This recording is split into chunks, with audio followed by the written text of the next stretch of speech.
Kristen Carr, who writes for the Plainsman in Auburn, also hosts a podcast. Kristen, first of all, thank you, and I'm sure for a lot of students, it is great to be back on campus. How are you? I'm doing well. It is so good to just be back on campus and have all the students there. It's been really good. Now, I'm curious because it was different for everyone last year. What was this like a year ago at this point in time for you and your friends? Yes, so I mean, last year was my freshman year, and so it's kind of hard to compare because I haven't really known anything else as it, you know, relates to college. It's really been just a great opportunity for me to be back on campus and see professors face to face, all of that good stuff. So, yeah. Well, we're glad. Yeah, I know everyone's excited about a number of things. You've got a gold medal winner on campus. But even before we get to football, let's talk about that because Suni Lee talked to reporters not too long ago. And I'm sure for everyone on that campus, it has to be pretty exciting to have her in school and a member of the Auburn family. Oh, definitely. Absolutely. I think the energy having her here is so high. I know even some friends of mine who saw her on campus and, took pictures with her and just were so excited. I think everyone is just really proud of her and how she, represented Auburn at the Olympics and how she is going to, compete in the college level. I mean, she's going to be bringing a tremendous amount of excellence to an already excellent Auburn gymnastics team. So it's going to be a really fun year, I think, for students and fans alike to watch her play. And I think it's also pretty remarkable, as someone who spent a lot of time on that campus over the years, the fact that a young gymnast, maybe the most popular student athlete on campus, is pretty cool. Very cool. I think it's probably a surprise for some of those football players. Well, let me get to football. You didn't think we were going to skip that subject, so we find out on Friday that Bryan Harsin tested positive for COVID. This is not an uncommon occurrence in any walk of life in this world that we live in. What do we know, and when do we have any expectation of when he is going to be back? He never released the exact date of when he was going to be back. He did, however, talk about how he wasn't at the current time experiencing any symptoms, which is a great sign. And obviously, we wish him the best and hope he gets better soon.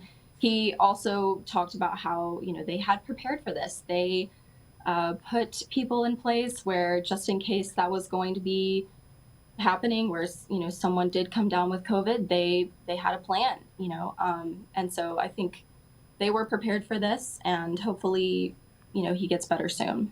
New coaches always bring a level of interest and excitement. What has it been like since Coach Harsin arrived at the end of last year? I think the student body has just really embraced him. I think it's been really fun to watch as he's done a lot of outreach towards students. I mean, just the other day, he was out on the concourse handing out Chick-fil-A sandwiches. So it just kind of goes to show you how much he does care about the students, and he wants to earn their trust. He wants to, really prove himself, and he's embraced Auburn so well. And I think that's helped a lot with how the students are accepting him and how the fans have accepted him too. He even threw hats to the media. So I mean, Coach Harsin, I don't know what he's going to be like as a coach, but handing out food and free things to media members is really a good start. Wouldn't you agree? Oh, definitely. Let me ask you about this team because nobody really knows very much. When Gus Malzahn left, there was a great deal of mystery about what we would see this year from the Auburn Tigers. Certainly we know about Bigsby, we know about Bo Nix, but there are a lot of new coaches in place and a lot of new players. What's the expectation on campus of what the Tigers are going to look like? Yeah, I think there still is a lot of mystery. That's a great word to describe it. I think expectations are mixed. Obviously, students are hopeful.